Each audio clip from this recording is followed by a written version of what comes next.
കുറേ വർഷങ്ങൾക്ക് മുമ്പ് എന്നെ അടിച്ചിടാൻ വേണ്ടി കൂടുന്ന ആൾക്കാരല്ലേ നിങ്ങളൊക്കെ. ഇപ്പൊ ഒന്ന് എഴുന്നേറ്റ് നിൽക്കുന്ന സമയത്ത് എനിക്ക് എൻ്റെ കൂടെ നോക്കി. അശ്വിന്ദുവൊക്കെ തന്നെ എന്നോട് പറഞ്ഞു കൺഗ്രാജുലേഷൻസ്. എന്റെ പൊന്നുമായി ആ തിയേറ്ററിൽ ഇരിക്കുന്നവർ മുഴുവൻ ചിരിക്കുന്നുണ്ട്, എനിക്കിത് ചിരിക്കാൻ പറ്റുന്നില്ല. എന്നോട് പറഞ്ഞു. ഞാൻ പറഞ്ഞു അതിപ്പോ എന്താണ് പ്രശ്നം? ഞാൻ കോമഡി പീസാണോ ഇവിടെ? മെയിൻ ആൾക്കാരെ ലാസ്റ്റാ വിളിക്കുക, സാധാരണ അങ്ങനെയല്ലേ പതിവ്. നല്ല കേടി കൊടുക്കാം. തന്നെ എല്ലാവർക്കും നമസ്കാരം. വലിയ സന്തോഷത്തോടുകൂടിയാണ് വേദിയിൽ നിൽക്കുന്നത്. സർവശക്തനായ ദൈവത്തിന് നന്ദി പറയുന്നു. എൻ്റെ സിനിമ കണ്ടുകൊണ്ടിരിക്കുന്ന എല്ലാ പ്രിയപ്പെട്ട പ്രേക്ഷകരോടും നന്ദി പറയുന്നു. വലിയ സന്തോഷമുണ്ട്. കാരണം എൻ്റെ സിനിമകൾ കണ്ട് എന്നെ ഒരുപാട് ഇഷ്ടപ്പെട്ട രണ്ട് സുഹൃത്തുക്കൾ, ഇപ്പം അവരെനിക്ക് സുഹൃത്തുക്കളാണ്, അന്ന് എനിക്ക് അവരെ അറിയില്ലായിരുന്നു. അവരെൻ്റെ അടുത്തൊന്ന് കഥ പറയുമ്പോൾ ഇതിൻ്റെ സംവിധായകൻ ബിൻഡോ സ്റ്റീഫനോടൊന്ന് നിങ്ങളോട് സംസാരിച്ചു. ഷാരിസിൻ്റെ ജനഗണമന എന്ന സിനിമ ഞാൻ കണ്ടിട്ടുണ്ട്, നല്ല സിനിമയാണ്. ഇവരൊന്ന് കഥ പറയണു, ഒരു കഥ കേൾക്കുമെന്ന് ലിസ്റ്റ് വിളിച്ച് പറയുന്നു. കഥ പറയാൻ വന്നപ്പോൾ എൻ്റെ അടുത്ത് പറഞ്ഞത് ഈ സംവിധായകൻ്റെ കഥയാണിത്. അദ്ദേഹം ഇതുവരെ കല്യാണം കഴിച്ചിട്ടില്ല.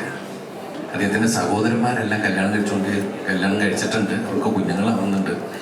ഈ പുള്ളിയുടെ ഒരു കഥയാണ്, ഞങ്ങൾ അതിൽ നിന്നാണ് ഈ കഥ ഉണ്ടാക്കിയിരിക്കുന്നത് എന്നാണ് പറഞ്ഞത്. അങ്ങനെ നമ്മൾ സിനിമ ഷൂട്ടിംഗ് നടന്നുകൊണ്ടിരിക്കുന്നതിൻ്റെ ഇടയിൽ സംവിധായകൻ കല്യാണം കഴിച്ചു. പിന്നെ എൻ്റെ അടുത്ത് വന്നിട്ട് പറഞ്ഞാൽ ആരോടും പറയുന്നത് എൻ്റെ കഥയാണ്. പക്ഷെ എനിക്കത് പറയാതിരിക്കാൻ പറ്റില്ല. അപ്പോൾ അതുപോലെ ഷാരിസ് ഇവിടെ നിന്ന് സംസാരിച്ചത്. ഷാരിസ് സിനിമയിലൂടെ നമ്മളെല്ലാവരെയും ഒന്ന് കണ്ണു നനയിപ്പിച്ച ആളാണ്. ഷാരിസിന്റെ വാക്കുകൾ ശരിക്കും മനസ്സറിഞ്ഞിട്ട് വരുന്നതെന്ന് എനിക്കറിയാം, നന്നായിട്ട് അറിയാം. ഷാരിസിനോട് പറയാനൊന്നുമില്ല, ലവ് യു ബ്രദർ, അതേ പറയാൻ പറ്റുള്ളൂ. കാരണം നമുക്ക് പല സമയത്തും നമ്മൾ പരിചയപ്പെടുമ്പോൾ അവരുടെ പെരുമാറ്റം കൊണ്ട്, അവരുടെ വാക്കിൽ നിന്നാണ് ചിലപ്പോൾ ചില മുജ്ജന്മ ബന്ധങ്ങൾ എന്നൊക്കെ പറയുന്ന പോലെ എനിക്കത് ഫീൽ ചെയ്തിട്ടുള്ളത്. ഞാൻ വല്ലാത്തൊരവസ്ഥയിൽ നിൽക്കുന്ന സമയത്ത് ഇറങ്ങിയ സിനിമയാണ് രാമലീല. ആ രാമലീല എഴുതിയ സച്ചി നമ്മളെ വിട്ടുപോയി. എനിക്ക് തോന്നിയിട്ടുണ്ട്, സച്ചി എനിക്ക് വേണ്ടിയാണോ ഇവിടെ ജനിച്ചത്?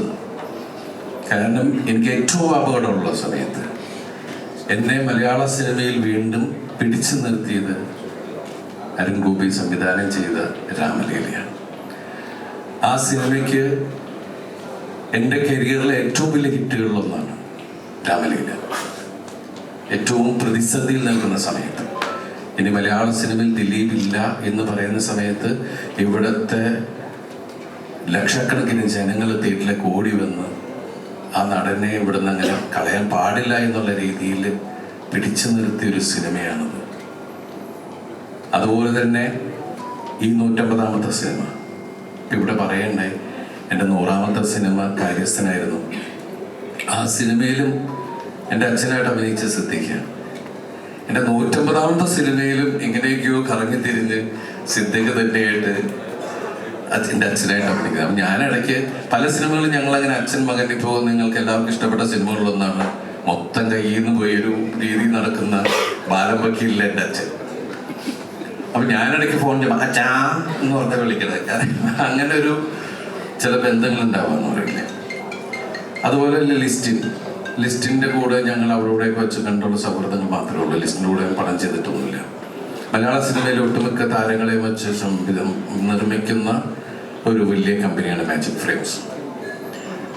അപ്പോൾ ലിസ്റ്റിന് അങ്ങനെ ഒരു കഥ, ലിസ്റ്റിൻ്റെ ഒറ്റ ആഗ്രഹമാണ്, ചേട്ടാ ഈ പടം അടിക്കണം, ഈ പടം നമുക്ക് ആവശ്യമാണ് എന്ന് പറയുന്ന.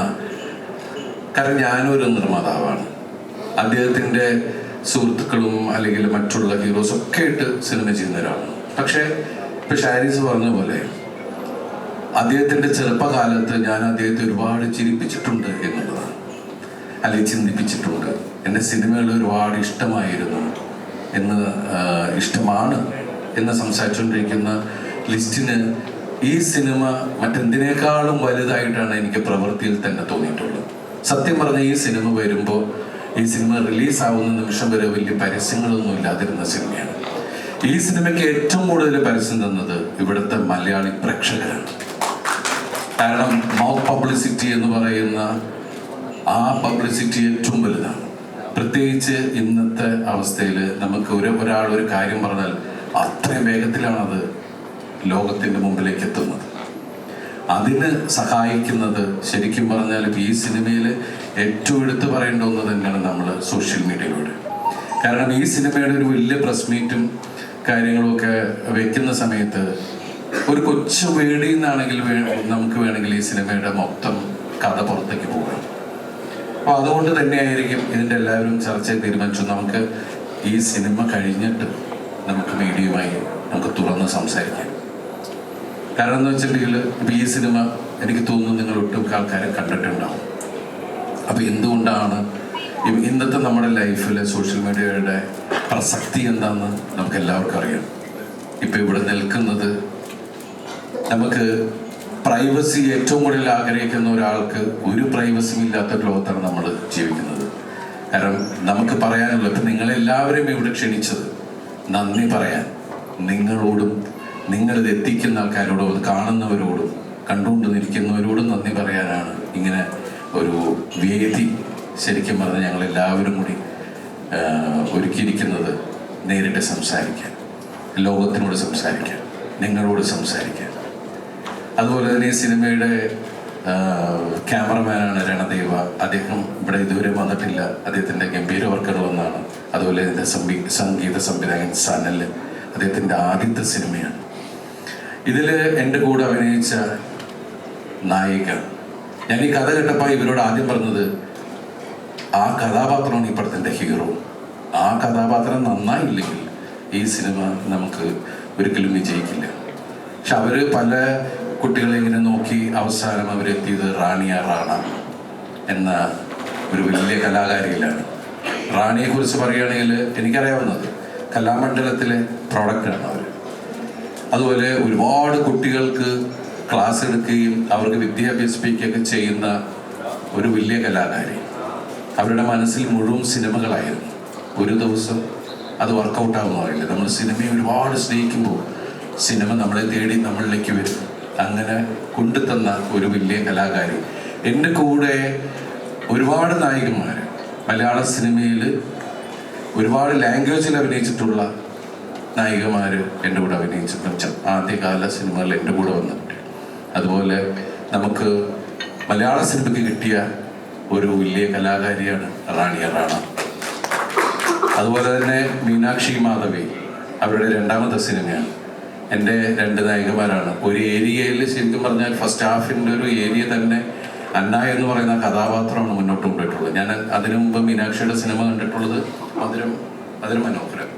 ആ സിനിമയിലാണ് വളരെ റിയലിസ്റ്റിക്കായിട്ട് അഭിനയിക്കുന്നത്. സത്യം പറഞ്ഞാൽ ഇപ്പോൾ ഉള്ള ആൾക്കാർ അത്രയും ഗംഭീരമായിട്ട് അഭിനയിക്കുന്നത്. നിങ്ങൾ എൻ്റെ കൂടെ അഭിനയിച്ചപ്പോൾ ഞാനും അഭിനയം പഠിച്ചു. ആ ഒരു ഗിവ് ആൻഡ് ടേക്ക് ഭയങ്കരമായിട്ട് എല്ലാവരിലും ഒന്നും ഉണ്ടായിരുന്നു. അതുപോലെ തന്നെ ജെസ്സി മമ്മീനെ നിങ്ങളാരും മറക്കൂല, അറിയാലോ. അപ്പം അങ്ങനെയുള്ള കഥാപാത്രങ്ങൾ. പിന്നെ എനിക്ക് എടുത്തു പറയേണ്ട ആള് ഇപ്പോൾ പ്രിൻസ് ആൻഡ് ഫാമിലിയിലെ എൻ്റെ അനിയന്മാർ രണ്ടുപേരുണ്ട്. ഒന്ന് ധ്യാനം, ഒന്ന് ജോസൂട്ടിയും. ഞാൻ ആ സിനിമ കഴിഞ്ഞിട്ട് അദ്ദേഹത്തെ അവരാണ് വീട്ടിൽ വെച്ചിട്ടുണ്ട്. പിന്നെ ഞാൻ ഇപ്പോഴാണ് കാണുന്നത്. വളരെ തിരക്കുള്ള ആ കലാകാരനെ നമുക്ക് ഇന്നത്തെ മൊത്താണ് നമ്മുടെ. ഞാൻ ഈ സിനിമയുടെ ഒരു ഇന്റർവ്യൂവിലും അവിടെ കൊണ്ടുവന്ന് വെച്ചിട്ടില്ല. ഇന്ന് മുതൽ 2 ദിവസം തരുന്നില്ലേ? ഇന്ന് മുതൽ നമുക്ക് ഇവനുണ്ട്. കാരണം പ്രിൻസ് ഓഫ് ഇന്റർവ്യൂസ് ആണ്, അല്ലേ? ഇരിക്കട്ടെ. എല്ലാവർക്കും പ്രിൻസിന്റെ ധ്യാനിന്റെ ഇന്റർവ്യൂവിനെ ഒരുപാട് ഇഷ്ടമാണെന്നറിയാം. എന്തായാലും വലിയ സന്തോഷമുണ്ട് ഈ സിനിമയെ വലിയ വിജയത്തിലെത്തിക്കാൻ വേണ്ടി ഞങ്ങൾ എല്ലാവരും തരുന്ന ഈ സ്നേഹത്തിന് ഒരുപാട് നന്ദി പറയുന്നു. എനിക്കൊരു അപേക്ഷ ഉള്ളത്, എങ്ങനെ വേണമെങ്കിലും എടുക്കാം, ഇത് റിക്വസ്റ്റാണ്, ഒന്നുമില്ല. കുറേ വർഷങ്ങൾക്ക് മുമ്പ് എന്നെ അടിച്ചിടാൻ വേണ്ടി കൂടെ നിന്ന് ആൾക്കാരല്ലേ നിങ്ങളൊക്കെ. ഇപ്പൊ ഒന്ന് എഴുന്നേറ്റ് നിൽക്കാൻ നിൽക്കുന്ന സമയത്ത് എനിക്ക് എൻ്റെ കൂടെ നോക്കി. വളരെ സന്തോഷം. നിങ്ങളുടെ എല്ലാവരുടെയും അനുഗ്രഹങ്ങളും സഹായങ്ങളും പ്രാർത്ഥനകളും പ്രതീക്ഷിച്ചുകൊണ്ട് നന്ദി, ഒരുപാട് നന്ദി. Thank you. നേരത്തെ വന്നല്ലോ.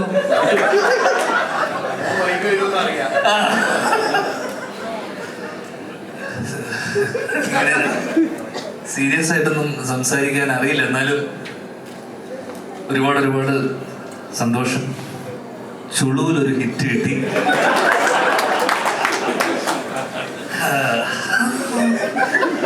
അപ്പൊ സാധാരണ ഇങ്ങനൊന്നും എന്റെ സിനിമകൾ സംഭവിക്കാത്തതാണ്. അതൊരു അത്ഭുതമാണ്.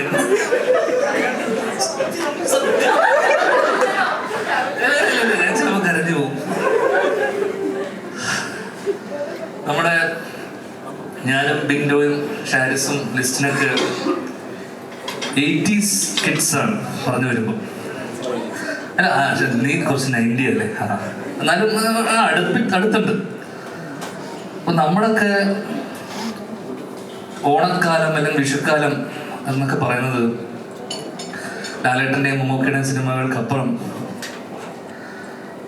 ഒരു വിഷുക്കാലത്തൊക്കെ പോയിട്ട് അന്ന് പേപ്പറിൽ വലിയ ഇന്ന് മുതൽ നാളെ മുതൽ എന്നൊക്കെ വന്ന് നോക്കുമ്പോൾ നമ്മളൊക്കെ ഏറ്റവും കാണാൻ ആഗ്രഹിക്കുന്ന, അല്ലെങ്കിൽ ഞാൻ തിയേറ്ററിൽ എൻ്റെ ഓർമ്മയുള്ള സിനിമകൾ, തിയേറ്ററിൽ പോയി കണ്ട് എൻ്റെ മനസ്സിലുള്ള സിനിമകൾ എന്ന് പറയുന്നത് തെങ്കാശിപ്പട്ടണം, മീശമാധവൻ, പിന്നെ ഇതൊക്കെയാണ് നമ്മുടെ ചെറുപ്പകാലത്തുള്ള തിയേറ്റർ ഓർമ്മകളുള്ള സിനിമകൾ. അപ്പോൾ സ്വാഭാവികമായിട്ടും ദിലീപേട്ടൻ്റെ സിനിമ കാണാൻ, അല്ലെങ്കിൽ ആൾക്കാർ ആർത്തുല്ലസിച്ച് ചിരിച്ചു മറിഞ്ഞ്, അല്ലെങ്കിൽ നമ്മളൊക്കെ ചെറുപ്പം മുതലേ എന്താ പറയണ്ടത്, അദ്ദേഹത്തിൻ്റെ സിനിമകൾ കാണുമ്പോൾ നമുക്ക് കിട്ടുന്ന ഒരു എനർജി, അല്ലെങ്കിൽ ആ ഒരു ചിരി ചെറുപ്പം മുതലേ നമ്മൾ കാണുന്നതാണ്. അപ്പോൾ നമ്മൾ ഹ്യൂജ് ഫാൻ ബോയ് ആണ്. അപ്പം അദ്ദേഹത്തിൻ്റെ 150ാമത്തെ സിനിമയിൽ നമ്മളും ഭാഗമാവുന്നു, അല്ലെങ്കിൽ അതൊരു നിയോഗം പോലെ, അല്ലെങ്കിൽ അതൊരു ഭാഗ്യമായി എനിക്ക് തോന്നുന്നു. കാരണം ബിൻഡോ അല്ലെങ്കിൽ നമ്മളെല്ലാവരും അദ്ദേഹത്തിന്റെ ഫാൻസാണ്. അപ്പം ഈ 150ാമത്തെ സിനിമയിൽ എത്തുന്ന സമയത്തും ഞാൻ ഇതിന്റെ തുടക്കത്തിൽ ഞാൻ 10 ദിവസം ഉണ്ടായിരുന്നുള്ളൂ. അപ്പം 10 ദിവസത്തിനിടയിൽ എനിക്കത് കഴിഞ്ഞിട്ട് പോകാൻ അടുത്ത വേറെ സിനിമകളുടെ ഇടയിലുള്ളത് കൊണ്ട് എനിക്കത് പോകണം. അപ്പോൾ ഞാൻ ബിൻഡോനോട് പറഞ്ഞു, ഞാൻ ഈ കുറച്ച് ദിവസമേ ഉള്ളൂ, ഇത്രയൊക്കെ ഉള്ളൂന്ന് പറഞ്ഞു.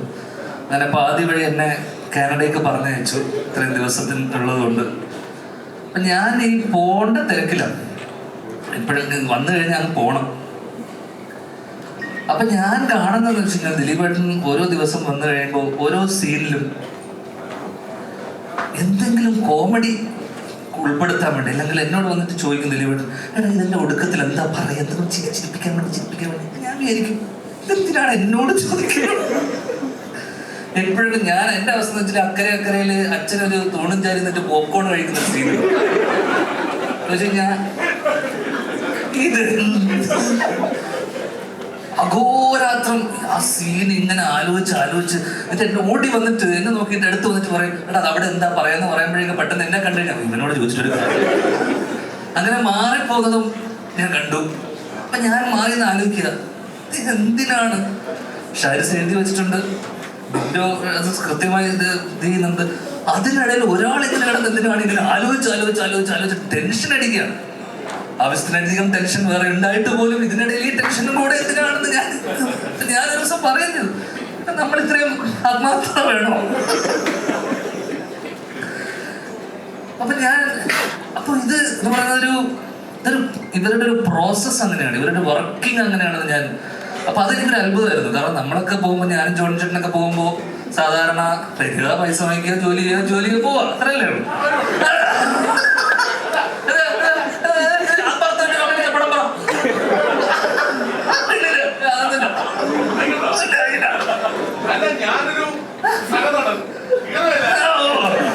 ഇല്ല, സഹനടൻ എന്ന് പറയുന്നത് എന്റെ അച്ഛന്റെ വേഷം സിദ്ദിഖ, ദിലീപ്. പിന്നെ ഞാൻ മാറിയെന്ന് കാണുന്ന വെച്ചാൽ സിദ്ദിഖും ദിലീപേട്ടനും കൂടെ ചർച്ചയാണ്. ഇത് പഴയ കാലഘട്ടത്തിലെ ആൾക്കാരാണ്. പറയണേ, ഇവരുടെ കോമഡി അപ്പൊ എനിക്കാണെങ്കിൽ ഇവരുടെ കോമഡി മനസ്സിലാകുന്നില്ല. ഇവര് രണ്ടുപേരും മാറി മാറി ചിരിക്കുന്നുണ്ട്. അപ്പൊ ഷാരിസ് വന്നിട്ട് പറയും ഇവിടെ അത് വേണ്ട കേട്ടോ. ഇവർ രണ്ടുപേരും ചിരിച്ചു മറന്നതിന് ശേഷം ഷാരിസ് വന്നിട്ട് അത് വേണ്ട കേട്ടോ. അപ്പം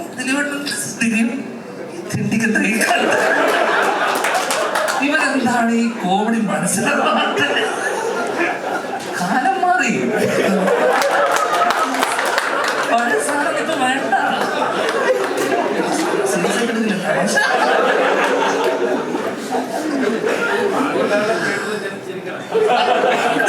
നിങ്ങളുടെ രണ്ടുപേരുടെ കോമഡി ഇല്ലാത്തോ?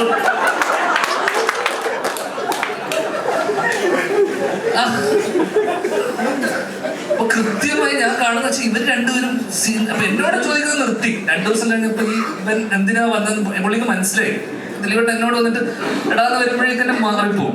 പക്ഷെ പിന്നെ സിദ്ദിഖായിട്ട് ഇവര് ഒരു റാപ്പ് ഉള്ളതുകൊണ്ട് ഭയങ്കര ചർച്ചകൾ നടക്കുന്നു. ഷാരിസ് വരുന്നു, അത് വേണ്ടെന്ന് പറയുന്നു, അവര് മാറി നിൽക്കുന്നു. അപ്പൊ അഘോരാത്രം അല്ലെങ്കിൽ ഇവരുടെ ഈ ചർച്ചകൾക്കിടയിലും ഇവർ രണ്ടുപേരും അഘോരാത്രം ഇവരുടെ പ്ലാനുകളെ പൊളിക്കാൻ വേണ്ടി ഇവരുടെ ഒരു അജണ്ട ഞാൻ കണ്ടു അവിടെ. ഏത് അത് ഡേറ്റിലായിരുന്നു, ഞാനല്ലേ.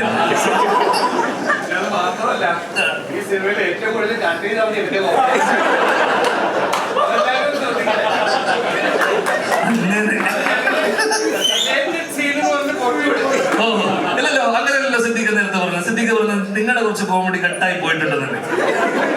ആ കുറെ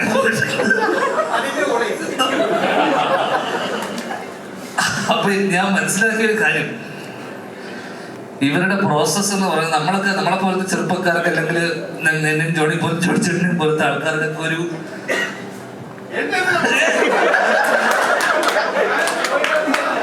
ചെറുപ്പക്കാർ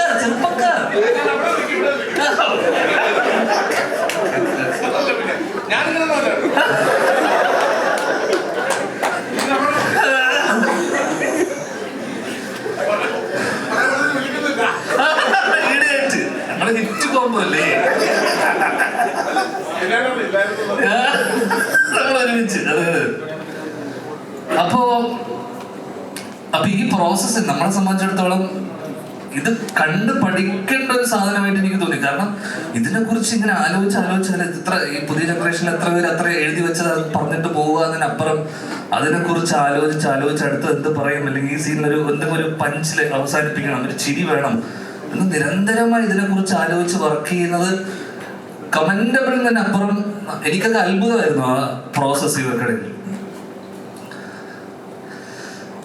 അടുത്തതായി പറയുന്നത് ഈ സിനിമ സംഭവിക്കാൻ കാരണമായിട്ടുള്ള പ്രധാനി, ഈ സിനിമയുടെ നിർമ്മാതാവ്, ഞാൻ മലയാള സിനിമയിൽ അളിയ എന്ന് വിളിക്കുന്ന ചുരുക്കം ചില ആൾക്കാരിൽ ഒരാളാണ് എൻ്റെ അളിയൻ ലിസ്റ്റിൻ സ്റ്റീഫൻ. ഈ പടത്തിന്റെ പ്രമോഷന് ഉണ്ടോ അല്ലെങ്കിൽ ബിന്ദുവിനോട് ചോദിച്ചു ഈ പടത്തിന്റെ പ്രമോഷൻ ഒന്നും പരിപാടിയൊന്നും ഇല്ല. അപ്പം ദിലീപേട്ടൻ പറഞ്ഞു പ്രമോഷനൊന്നും വേണ്ട, ഇന്റർവ്യൂ ഒന്നും കൊടുക്കണ്ട, സിനിമ നേരെ തിയേറ്ററിൽ കണ്ടാൽ മതി എന്നൊക്കെ അങ്ങനെ എന്നോട് പറഞ്ഞേ. അതൊന്നും വേണ്ട,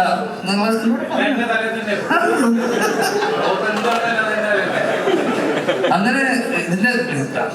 പക്ഷെ നിങ്ങൾ ലിസ്റ്റിൻ സ്റ്റീഫൻ എന്ന് പറഞ്ഞ ബുദ്ധിരാക്ഷസിനെ തിരിച്ചറിയണം, അതാണ് പറയാൻ പോകുന്നത്. കാരണം പ്രമോഷൻ ഇല്ലാതെ ഇന്നത്തെ കാലത്ത് എങ്ങനെ ഒരു സിനിമ ആൾക്കാരിലേക്ക്, ദിലീപേട്ട സിനിമയ്ക്ക് അതിന് ആവശ്യമില്ലെങ്കിൽ പോലും ഇന്ന് വലിയ വലിയ സിനിമകൾ പോലും ഇവിടെ തെലുങ്കുന്നൊക്കെ പ്രഭാസും നാനിയൊക്കെ ഇവിടെ വന്ന് പടം പ്രൊമോട്ട് ചെയ്യണം. അപ്പൊ ആൾക്കാരിലേക്ക് എത്താൻ ഈ സിനിമ പ്രൊമോട്ട് ചെയ്യാൻ ദിലീപേട്ടൻ ഈ പ്രീ റിലീസ് അല്ലെങ്കിൽ ഇന്റർവ്യൂസ് ഒക്കെ വേണ്ടെന്ന് പറഞ്ഞപ്പോ ലിസ്റ്റിൻ എന്ന് പറയുന്ന ബുദ്ധിരാക്ഷൻ തീരുമാനിച്ചു ഇതിനെ മാർക്കറ്റ് ചെയ്യണം, ഇതിനെങ്ങനെ ഇതിനെ റീച്ച് വരുത്തും, എങ്ങനെ ഇതിനെ എത്തിക്കാം, മാർക്കറ്റിംഗ് സിംഹം. അങ്ങനെ ഒരു കള്ളക്കഥ നിലയാണ് പുള്ളി. അങ്ങനെ ഇതുപോലൊരു വേദിയിൽ അല്ലെങ്കിൽ ഇതുപോലൊരു ഇതിന് മുന്നേ ഉള്ളൊരു മീറ്റില്, മീഡിയന്റെ മീറ്റില്, ലോഞ്ചിൽ, ട്രെയിലർ ടീസർ ലോഞ്ചിൽ അല്ലെ, മൂവി ലോഞ്ചിൽ അദ്ദേഹം ഒരു കമന്റ്, ഒരു മാലപ്പടക്കത്തിന് ഒരാൾ തിരികൊടുത്തിട്ടുണ്ട്. സ്വാഭാവികമായിട്ടും ലിസ്റ്റിൻ സ്റ്റീഫന്റെ ഹൈദർ അലി അല്ലെ, അച്ഛന്റെ സ്ഥാനത്ത് കാണുന്ന ഹൈദർ അലി എന്നെ വിളിച്ചു ചോദിക്കുന്നു.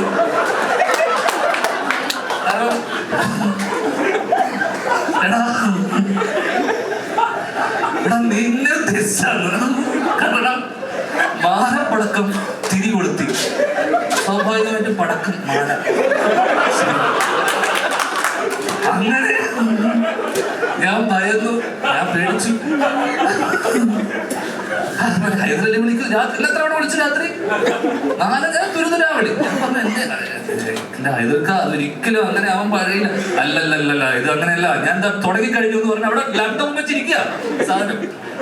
അത് തോണാവാത്ത ലാപ്ടോപ്പ്, അതിന് ഡിസ്പ്ലേ ലൈറ്റൊന്നും ഇല്ല, വർക്കാവാത്ത ലാപ്ടോപ്പ് വെച്ചിട്ട് പേര് വെച്ചിരിക്കുക. ഞാനിത് സ്റ്റോർ ചെയ്ത് തുടങ്ങി, ഞാൻ യാത്ര ചെയ്താന്ന് പറയുന്നത് ഞാൻ എന്റെ പേരും വെച്ചിട്ട്. അങ്ങനെ പിറ്റേ ദിവസം ഈ സംഭവം അല്ലെങ്കിൽ ഞാൻ ആളിന്ന് രാവിലെ തന്നെ വിളിച്ചു. അത് എന്താ ഈ സംഭവം എന്നൊക്കെ പറഞ്ഞപ്പോഴേക്കും അത് ഞങ്ങൾ സംസാരിച്ചു കഴിഞ്ഞു. അപ്പൊ എനിക്ക് പറയാനുള്ളത്, ആ പ്രമുഖ നടൻ വേറെ ആരും അല്ലാതെ ഞാനാണ്.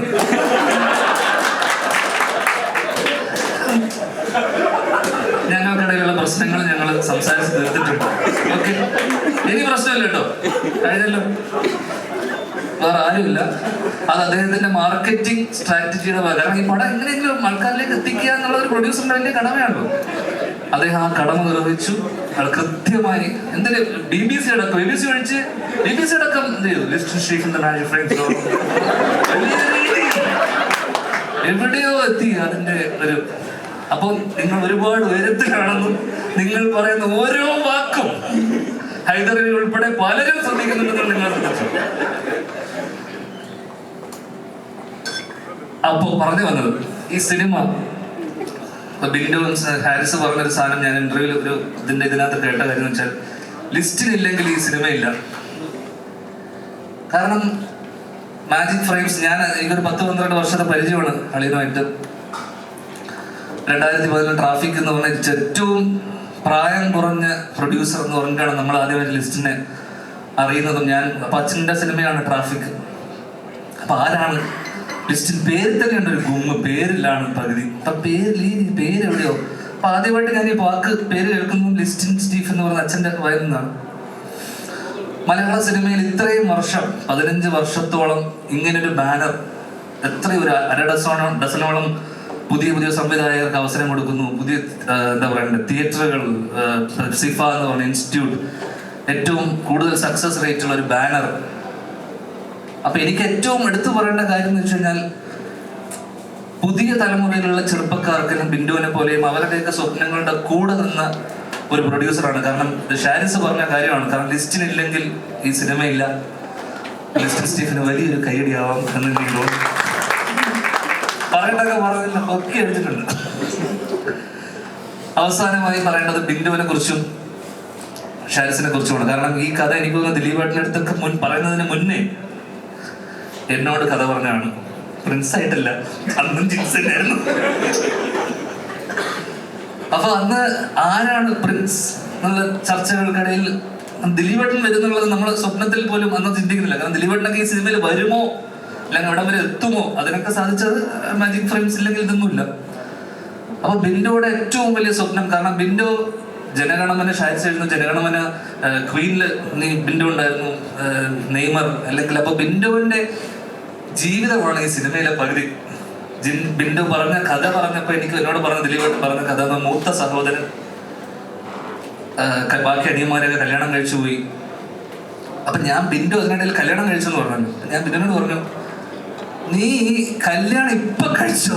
പടം ഇറങ്ങുന്നതിന് മുന്നേ കഴിക്കുന്നതാണ് സേഫ് എന്ന് പറഞ്ഞ ആളാണ് ഇവിടെ ഇരിക്കുന്നത്. അപ്പൊ എന്നോട് പറഞ്ഞു, ഞാൻ ഇപ്പൊ പെട്ടെന്നൊരു കല്യാണം, കാരണം സിനിമ നടക്കുന്നതിനിടയിൽ ഒരു കല്യാണം.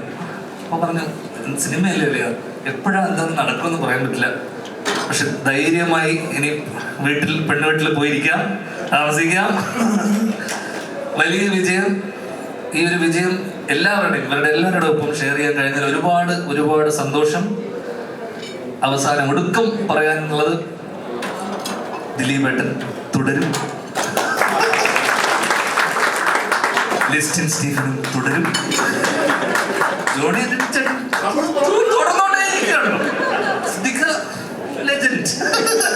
വീട്ടിലിരിക്കാൻ റെസ്റ്റ് ആവാം. പിന്നെ പലരും ആഗ്രഹിക്കുന്നുണ്ട് ഒരു കാര്യം, എന്നെ ഫർഗീസ് എന്നെ ആഗ്രഹിച്ചു, ഉണ്ണിയേട്ടൻ ആഗ്രഹിച്ചു. അച്ഛൻ വീട്ടിലിരിക്കട്ടെ, കൂടെ ഇരിക്കാൻ. അപ്പോ എനിക്ക് പറയാനുള്ളത്, ഒരുപാട് പഴയ വർഗീസേട്ടൻ ഒടുവിൽ ഉണ്ണികൃഷ്ണൻ, നരേന്ദ്രപ്രസാദ്, ഒരുപാട് പേര് ആഗ്രഹിച്ചു നിങ്ങളൊരു സംവിധായകനായി കാണണമെന്ന്. ഞാൻ ഇന്ന് ആഗ്രഹിക്കുകയാണ്, വീണ്ടും നിങ്ങൾ അഭിനയം അവസാനിപ്പിച്ച്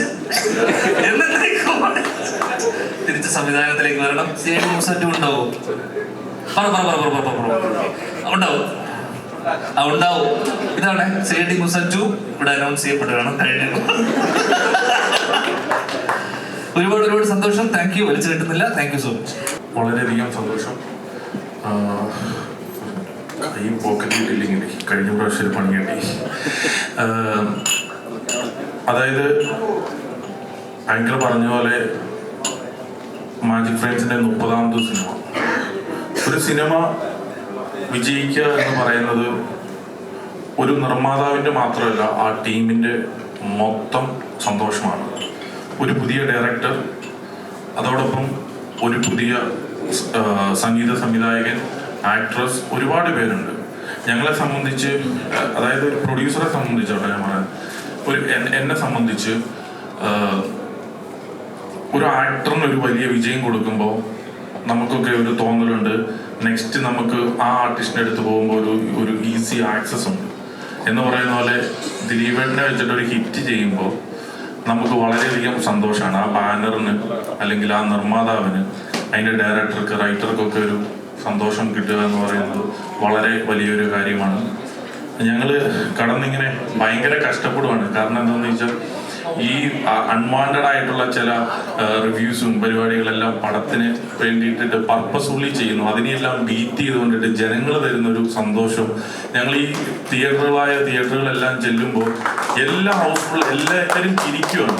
പുറത്ത് വരുന്നൊരു റിവ്യൂസ് അല്ലെങ്കിൽ ചിലർ പർപ്പസ്ഫുള്ളായിട്ട് ചെയ്യുന്നു. ഞാൻ എത്രയോ സിനിമകൾ ചെയ്തേക്കുന്നു, എത്രയോ ഹിറ്റുകൾ കണ്ടേക്കുന്നു, എത്രയോ ഫ്ലോപ്പുകൾ കണ്ടേക്കുന്നു. അപ്പം ഫ്ലോപ്പും ഹിറ്റും എന്നൊക്കെ പറയുന്നത് ഒരു സിനിമ ജീവിതത്തിൽ, അല്ലെ ഒരു സിനിമയെ സംബന്ധിച്ച് അത് അതിന്റെ ഘടകമാണ്, അത് അതിന്റെ ഒരു ഭാഗമാണ്. ഇപ്പം എല്ലാ ആർട്ടിസ്റ്റുകളും എത്രയോ സിനിമകൾ അഭിനയിക്കുന്നു. ഇറ്റ്സ് അപ്പ് ആൻഡ് ഡൗൺ ഉണ്ട് ഹിറ്റും ഫ്ലോപ്പും എന്ന് പറയുന്ന കാര്യത്തിൽ. ഈ സിനിമ എന്ന് പറയുന്നത് ജനങ്ങളെല്ലാം വളരെയധികം സന്തോഷിക്കണം. ഇപ്പൊ എല്ലാ തരം സിനിമകളും ജനങ്ങൾ ഇപ്പൊ ഏറ്റെടുത്തു കഴിഞ്ഞാൽ എല്ലാവർക്കും കണക്ട് ആവണമെന്നില്ല. അത് നമ്മൾ ആക്സെപ്റ്റ് ചെയ്യുന്നു.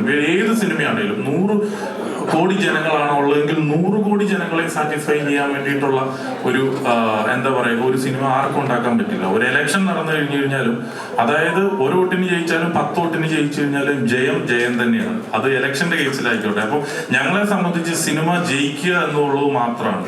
അതായത് ഒരു നല്ല സിനിമ എടുത്തു, നന്നായിട്ട് ഒരു നല്ല റിസൾട്ട് കിട്ടും, അതിന്റെ കറക്റ്റ് ആയിട്ടുള്ള ഓഡിയൻസിലേക്ക് ആ സിനിമ കൊണ്ടുപോയി എത്തിക്കുക എന്നുള്ളതാണ് ആ സിനിമയുടെ പിന്നിൽ പ്രവർത്തിക്കുന്നവരുടെ ലക്ഷ്യം. അത് അതിന്റെ നിർമ്മാതാവായിക്കോട്ടെ. ഇതൊരു ഫാമിലി സിനിമയാണെങ്കിൽ ഇത് ഫാമിലി ഓഡിയൻസിനെ വന്നിട്ട് ടാർഗറ്റ് ചെയ്യിക്കുക. ഇത് നമ്മളൊരു യൂത്ത് പോലെയുള്ള, അല്ലെങ്കിൽ ഇപ്പം ഒരു എത്രയോ യൂത്ത് സിനിമകൾ ഇറങ്ങുന്നു. അങ്ങനത്തെ സിനിമകൾ ഇറങ്ങുമ്പോൾ നമ്മൾ അങ്ങനത്തെ ഓഡിയൻസിനെ ടാർഗറ്റ് ചെയ്തായിരിക്കും ആ സിനിമ ഇറക്കുന്നത്. അപ്പം ഈ സിനിമ പ്രിൻസ് ആൻഡ് ഫാമിലി എന്ന് പറയുന്നത് ഇതൊരു കുടുംബ സിനിമയാണ്. കുടുംബത്തിലുള്ള ഒരു 3 അംഗ പിള്ളേരുള്ള ഒരു ഫാമിലിയുള്ള ഒരു അപ്പനമ്മ, അങ്ങനെ ഒരു ചെറു കുടുംബത്തിലുള്ള അവരുടെ കഥ പറയുന്ന സിനിമയാണ്. അപ്പം ഒരു നല്ലതായിട്ട് കുടുംബത്തെ സ്നേഹിക്കുക, ചെറിയ ചെറിയ കഷ്ടപ്പാടുകളും ചെറിയ സഹനങ്ങളും അങ്ങോട്ടും ഇങ്ങോട്ടും ചെറിയ പാരവെപ്പും ഒക്കെ ഉള്ള ഫാമിലികളെ സംബന്ധിച്ച് ഈ സിനിമ ഭയങ്കരമായിട്ട് കണക്ട് ആവും. അല്ലാത്തവരെ സംബന്ധിച്ച്, ഇതൊന്നും ഇല്ലാത്തവർക്ക് ഇത് എത്രത്തോളം കണക്ട് ആവുമെന്ന് എനിക്കും അറിയത്തില്ല. ഇത് ഉള്ളവരെ സംബന്ധിച്ച് ഇത് ഭയങ്കരമായിട്ട് കണക്ട് ആവുന്നു. എന്നെ സംബന്ധിച്ച് പറയുകയാണെങ്കിൽ ഈ റിവ്യൂസ് ഒക്കെ ഞാനും കാണാറുണ്ട് കേട്ടോ. അപ്പോൾ നമ്മൾ സിനിമയിൽ നിൽക്കുന്നതുകൊണ്ട് തന്നെ കോക്ക് എന്ന് പറയുന്ന ഒരാളുടെ റിവ്യൂ ഇവൻ കണ്ടു. അതായത് നെഗറ്റീവായിട്ട് ഇട്ടു. അത് കഴിഞ്ഞപ്പം എനിക്ക് നമ്മുടെയൊക്കെ പടത്തിന് എത്രയോ പടങ്ങളിൽ നെഗറ്റീവ് റിവ്യൂസ് ഞാൻ കേട്ടിട്ടുണ്ട്, അനുഭവിച്ചിട്ടുണ്ട്. ഇട്ട് കഴിഞ്ഞപ്പോൾ ഞാൻ അദ്ദേഹത്തെ വിളിച്ചിട്ട് ചോദിച്ചു, എന്താണ് ഇങ്ങനെ ഒരു നെഗറ്റീവ് ഇടാനായിട്ട് കാരണം? അപ്പം അവൻ തന്നെ പറഞ്ഞു, എൻ്റെ പൊന്നുഭായി എന്നോട് പറഞ്ഞതാണ്, എൻ്റെ പൊന്നുഭായി ആ തിയേറ്ററിൽ ഇരിക്കുന്നവർ മുഴുവൻ ചിരിക്കുന്നുണ്ട്, എനിക്കിത് ചിരിക്കാൻ പറ്റുന്നില്ല എന്നോട് പറഞ്ഞു. ഞാൻ പറഞ്ഞു, അതിപ്പോ എന്താണ് പ്രശ്നം? അപ്പൊ ഞാൻ ഈ പുള്ളിയുടെ ഇന്റർവ്യൂകൾ കുറച്ച് പ്രാവശ്യം കണ്ടു. ഇത് എന്തിനാ ഡീറ്റെയിൽ ആയിട്ട് പറയുന്നതെന്ന് പറഞ്ഞു കഴിഞ്ഞാല്, ഈ പുള്ളിയുടെ ഇന്റർവ്യൂവിൽ പുള്ളി പറയുന്നുണ്ട്, ഞാനവിടെ നാട്ടിൽ പാതിരാത്രിക്ക് ചെല്ലാറുള്ളൂ. ഞാൻ അവിടെ നാട്ടുകാരായിട്ട് യാതൊരു ബന്ധവുമില്ല. എനിക്കവിടെ ഉള്ള നാട്ടുകാരായിട്ട് യാതൊരു പരിചയമൊന്നുമില്ല. അപ്പൊ അതുകൊണ്ടിട്ട് അങ്ങനെയുള്ളൊരു സൊസൈറ്റിയിൽ ജീവിക്കുന്ന, സൊസൈറ്റിക്ക് ഉള്ളിൽ ജീവിക്കുന്ന പുള്ളിയുടെ ഒരു വേറിട്ടൊരു ലൈഫുണ്ട്. അപ്പോൾ അങ്ങനെയുള്ള ഒരാൾക്ക് ഇത് എത്രത്തോളം കണക്ട് ആവണം എന്നില്ല. പക്ഷെ പുള്ളി ഇപ്പൊ ഈ ഒരു റിവ്യൂ ചെയ്ത് കഴിഞ്ഞപ്പോൾ ഞാനിത് സംസാരിച്ച് ചോദിച്ചു കഴിഞ്ഞപ്പോൾ പുള്ളി പറഞ്ഞു, ഞാനിപ്പോ അങ്ങനെ പറഞ്ഞാൽ എന്താ, ഇപ്പൊ നിങ്ങൾക്ക് സന്തോഷമായില്ലേ? ഇപ്പൊ ഏതായാലും ഞാൻ പറയുന്നത് തന്നെയല്ലല്ലോ ശരി. ഇപ്പൊ ജനങ്ങളെല്ലാരും എന്നെ ഇപ്പൊ തിരിച്ചു തെറി പറയുന്നുണ്ടല്ലോ. അപ്പൊ അത് തന്നെ എന്താന്ന് വെച്ചാൽ എന്റെ റിവ്യൂ ചിലപ്പോ കണക്ട് ആവും, ചിലപ്പോ അപ്പൊ പുള്ളി തന്നെ പറയാണ് എന്റെ തന്നെ റിവ്യൂ ചിലപ്പോ കണക്ട് ആവും, കണക്ട് ആവാതെ ഇരിക്കും എന്നുള്ളത്. അപ്പോ ഇത്രയേ ഉള്ളൂ. ഈ അശ്വിന്ദുവൊക്കെ തന്നെ എന്നോട് പറഞ്ഞു കൺഗ്രാജുലേഷൻസ്. അത് മൊബൈലിൽ തന്നെ പുള്ളി അതായത് മെസ്സേജ് ആയിട്ട് തന്നെ അയച്ചു. കാരണം പുള്ളിക്ക് പറയുമ്പോൾ അങ്ങനെ കൊടുക്കാനായിട്ട് പറ്റുള്ളൂ. അപ്പം ഇത് പറഞ്ഞു വന്നത് ഇതൊക്കെ ഓരോരുത്തരുടെ, ഞങ്ങളുടെ തന്നെ സിനിമയില് ദിലീപേട്ടന്റെ ക്യാരക്ടർ തന്നെ പറയുന്നുണ്ട്, നിങ്ങൾക്കൊരു അഭിപ്രായം ഉണ്ടെങ്കിൽ അത് നിങ്ങളുടെ മാത്രമാണ്, അത് പൊതു സമൂഹത്തിന്റെ അല്ല. അപ്പം ആ രീതിയിൽ നമുക്ക് പറയുന്ന ഏത് കമന്റുകളും നമ്മൾ അക്സെപ്റ്റ് ചെയ്യുന്നു. നമ്മൾ എടുത്തു വെക്കുന്ന ഒരു സിനിമ എന്ന് പറയുന്നത് മുഴുവൻ പേരെയും തൃപ്തിപ്പെടുത്തിക്കൊണ്ടിട്ട് നമുക്കൊരു സിനിമ എടുക്കാനായിട്ട് പറ്റത്തില്ല. ഇപ്പം ഞാൻ തന്നെ എല്ലാ വ്യക്തികളെയും, എൻ്റെ കൂടെയുള്ള എല്ലാവരെയും എനിക്ക് സാറ്റിസ്ഫൈ ചെയ്യാൻ വേണ്ടിയിട്ട് പറ്റത്തില്ല. എത്ര നല്ല കാര്യങ്ങൾ ചെയ്തു കഴിഞ്ഞാലും കുറച്ച് പേർക്ക് കുറച്ച് കംപ്ലൈൻസ് ഒക്കെ ഉണ്ടാവും. അത് നമ്മൾ സമൂഹമായതുകൊണ്ടിട്ട് അങ്ങനെ ചെയ്യാനായിട്ട്, അങ്ങനെ പോകാനായിട്ട് ഇവൻ പറ്റുള്ളൂ. ഈ സിനിമ തിയേറ്ററുകാരുടെ തുറന്നു പറച്ചിലില് ഞങ്ങൾക്ക് ദിലീപിനെ തിരിച്ചു കൊണ്ടുവന്നു. അപ്പൊ തിരിച്ചു കൊണ്ടുവന്നു പറഞ്ഞാൽ പുള്ളി എങ്ങോട്ട് ഓടിപ്പോയത് കൊണ്ടിട്ടല്ല, ഒരിപ്പം മമ്മൂക്കയ്ക്ക് ന്യൂഡൽഹി കിട്ടിയതുപോലെ, രജനീകാന്തിന്റെ ജയിലർ കിട്ടിയതുപോലെ, അല്ലെങ്കിൽ ഏത് സിനിമയും ഓരോരുത്തർക്കും ഓരോ സിനിമകളുണ്ട്. അപ്പൊ ഒരു കണ്ടിന്യൂസ് ഫ്ലോപ്പ് ഇപ്പൊ ഇവൻ കൊടുക്കുന്ന ഒരു 4-5 സിനിമകൾ അടുപ്പിച്ച് ഫ്ലോപ്പ് കൊടുക്കുന്ന ഹീറോസ് നമ്മുടെ എല്ലാ ഇൻഡസ്ട്രിയിലും ഉണ്ട്. ഏത് ഇൻഡസ്ട്രിയിലും നിനക്ക് വരുന്നുണ്ട്. അപ്പൊ അങ്ങനെയൊക്കെ ഉണ്ട്. അപ്പൊ ആ ഇടയിലേക്ക് ഞങ്ങളുടെ എല്ലാം ഒരു വലിയ പ്രയത്നം ഈ സിനിമയുടെ പിന്നിലുണ്ട്. അപ്പോൾ സിനിമ വിജയിക്കുക, ആളുകൾ അത് എന്റർടൈൻ ചെയ്യുക, ചിരിക്കുക എന്നൊക്കെ പറയുന്നത്, ചിരിപ്പിക്കുക എന്നൊക്കെ പറയുന്നത് ഏറ്റവും ടഫുള്ള ഒരു കാര്യമാണ്. ഏതായാലും ആ സിനിമയ്ക്ക് സംഭവിച്ചിട്ടുണ്ട്. ഒരു പുതിയ നായിക അതിന്റെ ബെസ്റ്റ് ആയിട്ട് ഔട്ട്പുട്ട് കൊടുത്തിട്ടുണ്ട്. അപ്പൊ അതുപോലെ തന്നെ ഇതിന്റെ സോങ്സ് ആയിക്കോട്ടെ, റീ റെക്കോർഡിങ് ആയിക്കോട്ടെ, എല്ലാ കാര്യത്തിലും ഞങ്ങൾ വളരെയധികം സന്തോഷത്തിലാണ്. പിന്നെ ഞങ്ങൾ ഈ സിനിമ പ്രേക്ഷകരുടെ ഉള്ളിലേക്ക് എത്തിക്കുമ്പോൾ കുറെ അധികം കഷ്ടപ്പെടേണ്ടതായിട്ട് വരുന്നുണ്ട്. ഞങ്ങളുടെ ഇപ്പൊ ഇത്രയും സിനിമകൾ ചെയ്തിട്ട് എടുക്കേണ്ടാത്ത കഷ്ടപ്പാട് ഈ സിനിമയ്ക്ക് എടുക്കേണ്ടതായിട്ട് വന്നു എന്നുള്ളത് ഒഴിച്ചാൽ ബാക്കി ഈ സിനിമ ഞങ്ങൾക്ക് അത്രയും മനോഹരമായിട്ടാണ് ഇതിന്റെ റിസൾട്ട് തരുന്നത്.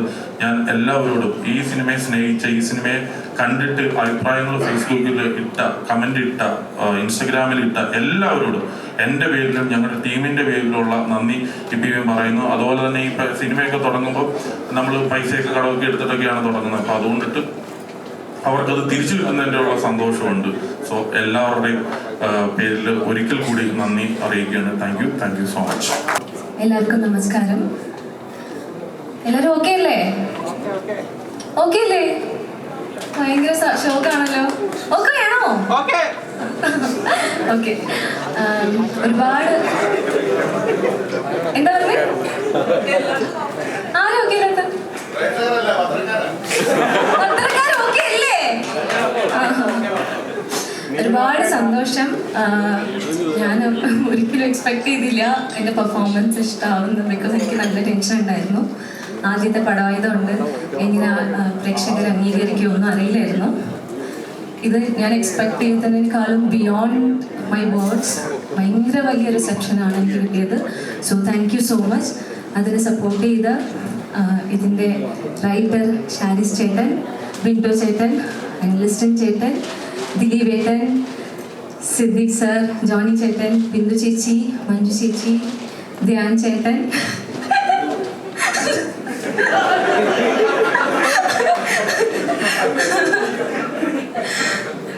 എല്ലാവർക്കും, ബിനോയ് ചേട്ടൻ, മനു, എല്ലാവർക്കും ഒരുപാട് താങ്ക്സ്. ഞാൻ ബേസിക്കലി ക്ലാസിക്കൽ ഡാൻസറാണ്. ഞാനൊരു ഭരതനാട്യം പ്രാക്ടീഷണറാണ്. സോ കലാമണ്ഡലത്തിലാണ് പഠിച്ചത്. പിന്നെ ഭരതനാട്യം, MA ഭരതനാട്യം ഒക്കെ ചെയ്ത് PhD ഒക്കെ ചെയ്യാൻ നിൽക്കുമായിരുന്നു. ഒരാൾക്ക് 1 വർഷം വെയിറ്റ് ചെയ്യാം സിനിമയ്ക്ക് വേണ്ടി, 2 വർഷം വെയിറ്റ് ചെയ്യാം. ഞാൻ 4 വയസ്സ് തൊട്ട് ഡാൻസ് പഠിക്കുന്ന സമയം തൊട്ട്, എൻ്റെ ഓർമ്മയുള്ള കാലം തൊട്ട് ഐ എം വാച്ചിങ് TV. എനിക്ക് അപ്പം തൊട്ട് സിനിമയിൽ അഭിനയിക്കണം, ആദ്യം ചൈൽഡ് ആർട്ടിസ്റ്റായിട്ട് അഭിനയിക്കണം എന്നുണ്ടായിരുന്നു. I waited around 20+ years to stand here in front of Dileep ഏട്ടൻ. സോ എന്നെ സംബന്ധിച്ച് this is very very big achievement for me. എനിക്ക് അതുകൊണ്ട് ചേട്ടനോട് ഇത്രയും റെസ്പെക്റ്റ് ഉള്ളതുകൊണ്ട് ഇപ്പോഴും എനിക്ക് ചേട്ടനോട് ബ്ലാബർ ചെയ്ത് സംസാരിക്കാൻ പറ്റൂല. I have A huge respect on him. ഞാൻ ഭയങ്കര ബ്ലെസ്ഡ് ആയിട്ടാണ് ഫീൽ ചെയ്യുന്നത്. ബിക്കോസ് 150ാമത്തെ പടം ചെയ്ത് നിൽക്കുന്ന ദിലീപ് ഏട്ടൻ്റെ കൂടെ എൻ്റെ ആദ്യത്തെ പടം ഇങ്ങനെ ചെയ്ത് സക്സസ് ആയി എന്നറിയുമ്പം ഇതിനേക്കാളും ഒന്നും എനിക്ക് ദൈവത്തിനോട് ചോദിക്കാനില്ല. ഇനിയും എല്ലാവരും സപ്പോർട്ട് ചെയ്യുക. നല്ല രീതിക്ക് റെസ്പോൺസ് പുറത്തേക്ക് പോകുമ്പോൾ ഭയങ്കര സന്തോഷമാണ്. ജെന്യൂൻ ആയിട്ടുള്ള അഭിപ്രായങ്ങൾ പുറത്ത് വന്ന് ഓഡിയൻസ് തിയേറ്ററിലേക്ക് വന്ന് തിയേറ്റർ റെസ്പോൺസ് വന്ന് കണ്ടപ്പം ഭയങ്കര ഇമോഷണലായി. ബിക്കോസ് തിയേറ്ററിൽ പോയപ്പം എല്ലാവരും ഭയങ്കര ഇമോഷണലായിട്ട് കരയുന്നു. അതുപോലെ ചെറിയ എനിക്ക് ഏറ്റവും ഇഷ്ടപ്പെട്ടത് എന്താണെന്ന് പറഞ്ഞാൽ ചെറിയ കുട്ടികളും വലിയ അമ്മമാരൊക്കെ ഐ ഡോണ്ട് നോ അത് അവർക്ക് യൂട്യൂബിനെ കുറിച്ച് അത്ര അറിയുമോ അറിയില്ലെങ്കിലും ചെറിയ കുഞ്ഞു കുട്ടികളൊക്കെ ഒന്നുകൂടി ചിഞ്ചു ചിഞ്ചു എന്ന് പറഞ്ഞാൽ ഓടി വരുന്നു. ഇത് കണ്ടപ്പോൾ ഭയങ്കര സന്തോഷമായി. അവരുടെ മനസ്സിലൊക്കെ ഇഷ്ടം തോന്നി എന്ന് പറഞ്ഞപ്പോൾ അതുപോലെ എനിക്ക് ദൈവത്തിനോടും I just want to say thanks to the universe. എന്നെ 20 വർഷവും ഗിവപ്പ് ചെയ്യാതെ വെയിറ്റ് ചെയ്യാനും ഇതിനു വേണ്ടി, അതായത് ഞാൻ തിരഞ്ഞുകൊണ്ടിരിക്കുന്നത് എന്തോ എന്നെയും തിരഞ്ഞുകൊണ്ടിരിക്കുന്നുണ്ടായിരുന്നു എന്നുള്ളതിൻ്റെ ഒരു തെളിവാണ് റാണിയൊക്കെ ചിഞ്ചു റാണി കിട്ടിയത്.